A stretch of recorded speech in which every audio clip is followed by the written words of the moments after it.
جیسا کہ سردار رازق صاحب نے بھی آپ سے ملاقات کے حوالے سے تفصیلی بات کی، میں شیخ رشید احمد صاحب کے حلقے کے حوالے سے بات کرنا چاہتا ہوں کہ راولپنڈی کے جس حلقے سے وہ الیکشن لڑ رہے تھے، میری سمجھ سے بالا تر ہے کہ جس مقدمے میں انہیں گرفتار کیا گیا ہے اس مقدمے سے شیخ رشید احمد صاحب کا دور دور تک کوئی تعلق واسطہ نہیں ہے، اور اسی مقدمے میں پاکستان تحریک انصاف کے 100 سے زائد کارکنوں کی ضمانت دی جاتی ہے، میری ضمانت دی جاتی ہے، اور شیخ رشید احمد صاحب کی درخواست ضمانت خارج کر دی جاتی ہے۔ اور کل شیخ رشید احمد صاحب کی ہم نے درخواست ضمانت لگی ہوئی ہے، پتہ نہیں اب کل کیا ہوتا ہے، یہ کل بتائیں گے۔ میں یہ کہنا چاہتا ہوں کہ اگر اور رات سے پورا راولپنڈی شہر کے اندر پوری انتظامیہ شیخ رشید احمد صاحب کے بینر جو ہیں وہ جگہ جگہ گلی محلوں سے سڑکوں سے اتار رہے ہیں، آپ نے اسے اڈیالہ جیل میں قید کر دیا کہ وہ اپنی الیکشن کمپین نہ کر سکے، آپ نے 40 دن کا اس کا چلہ بھی آپ کے اس کے سامنے ہے، اور آپ اس کی اب تصویروں سے بھی خائف زدہ ہیں۔ آج راولپنڈی کے جن یونین کونسلوں گلی محلوں میں جا رہا ہوں، جو محبت لوگوں کی اس وقت شیخ رشید احمد کے ساتھ ہے، میں یہ حلفاً کہتا ہوں کہ مسلم لیگ نون کو شیخ رشید احمد عبرتناک شکست دینے جا رہے ہیں 8 فروری کو، اور یہ سمجھتے ہیں کہ شیخ رشید احمد صاحب کو اڈیالہ جیل میں بند کر کے اپنی مرضی کا رزلٹ لے لیں گے، تو ان کی مرضی کا رزلٹ نہیں آئے گا۔ پی ڈی ایم کی حکومت کو میں کہنا چاہتا ہوں، اور شیخ رشید صاحب نے گرفتاری سے ایک روز پہلے کہا تھا کہ یہ پی ڈی ایم کی حکومت نواز شریف اور شہباز شریف کے جو مطالبے تھے اس میں مطالبہ نمبر جو بھی تھا یہ بھی تھا کہ ہمیں شیخ رشید الیکشن سے پہلے اڈیالہ کے اندر چاہیے، اور یہ اس مطالبے کے تحت آج شیخ رشید اڈیالہ جیل میں بے گناہ اپنی قید بھگت رہا ہے۔ سزا جو بھی ان کو ہے اس وقت نیو ٹاؤن کے تھانے میں، ہمیں پورا یقین ہے کہ عدلیہ سے ہمیں انصاف ملے گا،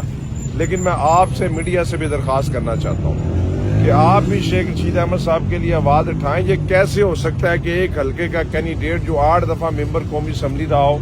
17 دفعہ وفاقی وزیر رہا، اور اس پر سنگل ٹیڈی پینی کی کرپشن کا کوئی کیس نہ ہو،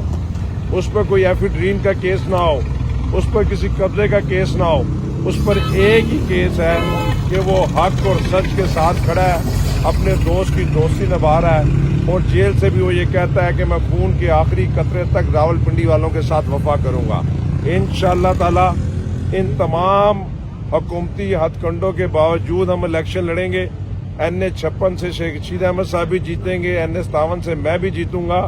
ہم پوری کوشش کریں گے کہ 8 فروری سے پہلے شیخ رشید احمد صاحب رہا ہو جائیں۔ اگر خدا نہ خواستہ یہ رہا ہونے نہیں دیتے تو میں بھرپور طریقے سے ان کی کمپین کر رہا ہوں۔ سردار رازق صاحب ہمارے لیگل سارے وکیل یہ کیس کو دیکھ رہے ہیں، ہمیں پوری امید ہے کہ کل ہمیں انصاف ملے گا۔ اگر نہیں ملتا تو ہم ہائی کورٹ جائیں گے اور کوشش کریں گے کہ 8 فروری سے پہلے شیخ رشید احمد صاحب کو اڈیالہ جیل سے رہا کروائیں۔ بہت بہت شکریہ۔ اب کریں سوال۔ سردار صاحب، اس سے پہلے ہم نے دیکھا کہ پاکستان تحریک انصاف کو سپورٹ کیا جا رہا تھا، کل دانیال عزیز صاحب بھی ہائی کورٹ پہنچے ہیں، انہوں نے نون لیگ سے دفتر انعراف کیا ہے، ان کے ساتھ بھی یہی رویہ برتا جا رہا ہے اب جو شیخ صاحب کے ساتھ دیکھنے میں آ رہا ہے، تو آپ کیا سمجھتے ہیں کہ ہو از بیہائنڈ آل دس، جو ایک ہی چھڑی سے سب کو ہانپ رہے ہیں اور یہ معاملات کیے جا رہے ہیں؟ اس کا جواب میں تو یہ سب ڈرامے بازی ہے۔ تمام تھانے، ڈی سی، سی پی او، آر پی او، کمشنر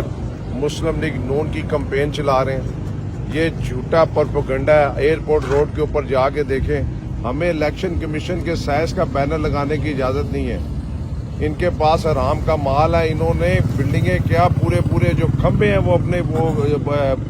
جو بینر اور اس سے جو الیکشن کمیشن کا سائز اسے بھرا ہوا ہے، یہ سب جھوٹ ہے۔ ان کو عوام میں کوئی ریلیف مل رہا، عوام ان سے خوش نہیں ہے، یہ ڈرامے بازی کرنے کے لیے ہائی کورٹ گئے ہیں، کسی نے ان کا کوئی بینر نہیں اتارا۔ بینر اگر شہر میں اتر رہے ہیں تو وہ شیخ رشید احمد کے اتر رہے ہیں، اور یہ سمپل ایک ہمدردی لینے کے لیے گیا کہ ہمارے ساتھ زیادتی۔ آپ الیکشن کمیشن کا سائز لگائیں، ابھی اپنے کیمرے لے کے میرے حلقے میں چلیں۔ دانیال عزیز جہاں سے میرے مقابلے میں الیکشن لڑا ہے، دانیال چودھری، دانیال عزیز کی بات کر رہے ہیں۔ دانیال عزیز نون لیگ سے ناراض ہوا ہے، وہ آپ کی بات بالکل ٹھیک ہے کہ ایک ہی جماعت لڑ لی ہے اس وقت، نون لیگ کے امیدواروں کو پورا فیسیلیٹیٹ کر رہی ہے انتظامیہ، پولیس اور تمام ادارے، جبکہ جو نون لیگ سے ناراض ہے یا اس کے علاوہ جو لوگ ہیں